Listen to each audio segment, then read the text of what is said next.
Morning, sir. Hi, I'm looking for Mr. Steve Hawkins. Certainly. Up the stairs, turn right, first corridor. Thanks very much. My pleasure.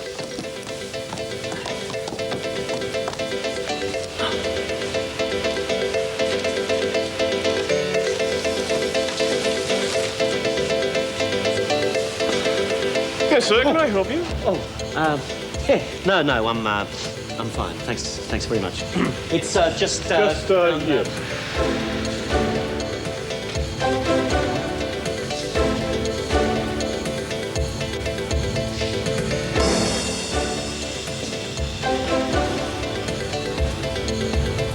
This can't be right. Can I help you?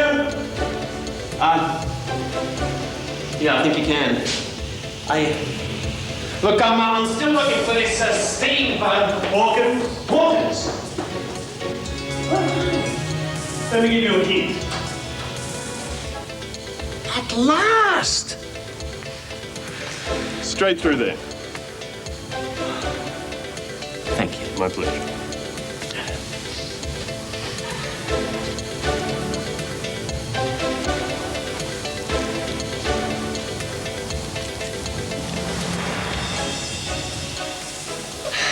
Hi, I'm Henry. Mr. Steve Hawkins is expecting me? Yes, just go right in. Hello? Yes? No, I can't do that. What about Monday? Yes, I can have that for you by Monday.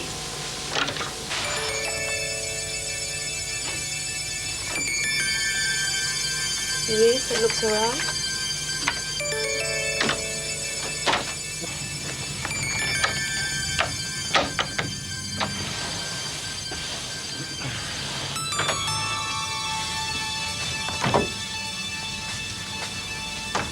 How are you supposed to find anyone around here?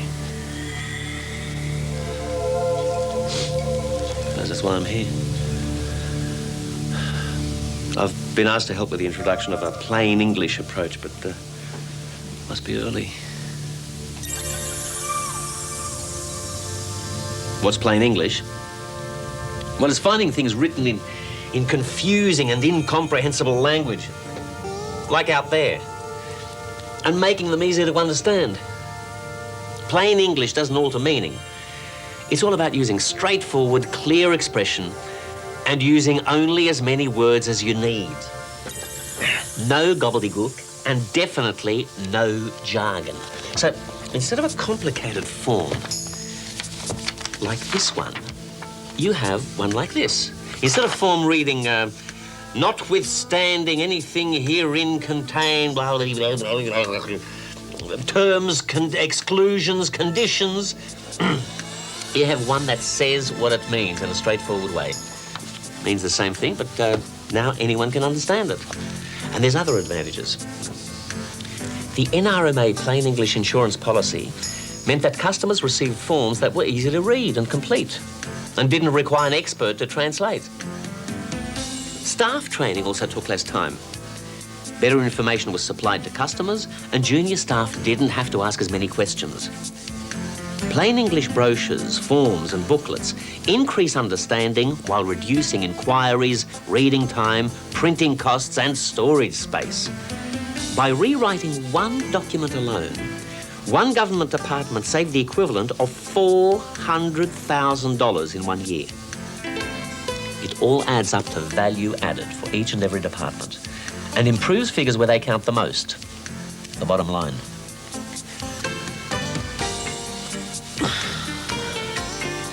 No sign of Hawkins. Might be time for a snack.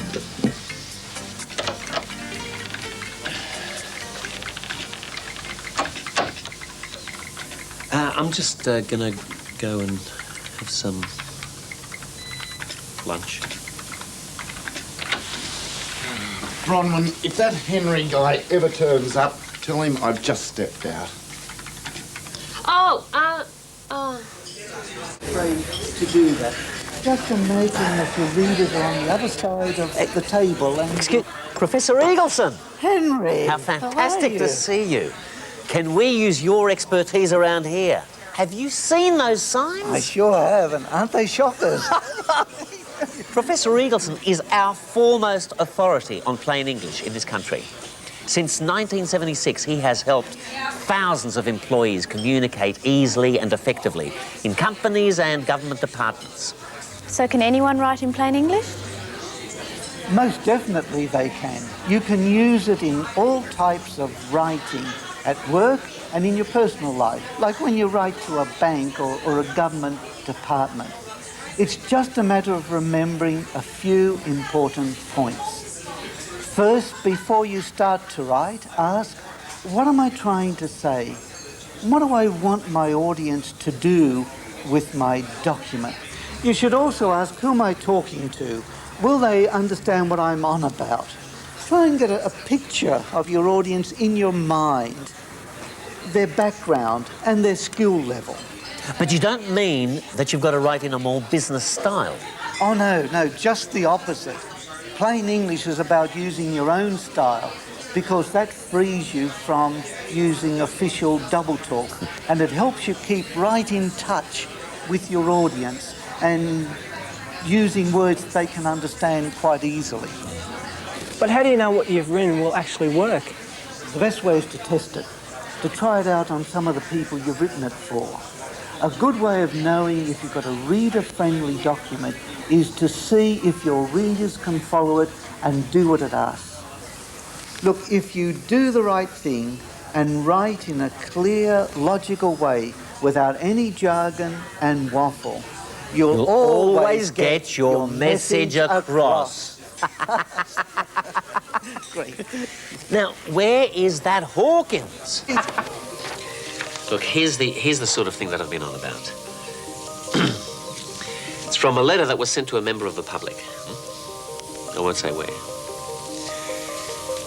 You, being a person who is for the purposes of the said dog registration and control ordinances, an owner of the dog hereinafter described, are hereby notified that the manager of the Department of Recreation and Health, being satisfied that a dog, namely a female brindle bull terrier crossbred dog, is a dangerous dog, other than by reason of the fact that that dog is of a condition such as is injurious to the health of a person, did on the 8th of August, direct pursuant to paragraph 1 of the said Ordinance 33, that dog be, for the purposes of Division 3 of Part 4 of the said Dog Registration and Control Ordinances, a dangerous dog.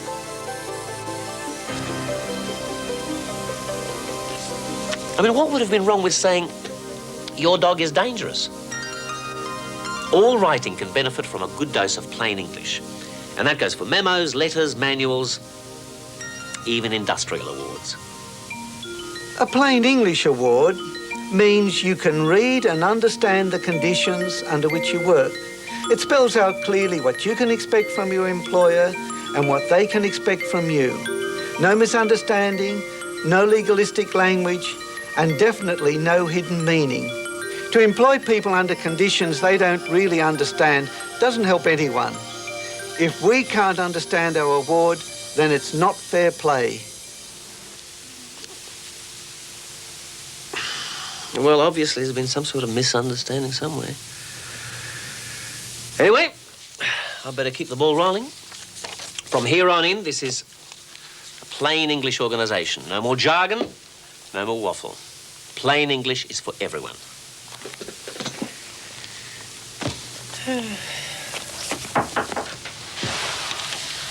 Excuse me, sir. It has been brought to my attention that despite repeated directions pertaining to correct room destination and the non-presence of yourself at designated meeting places and times, that Wait a minute.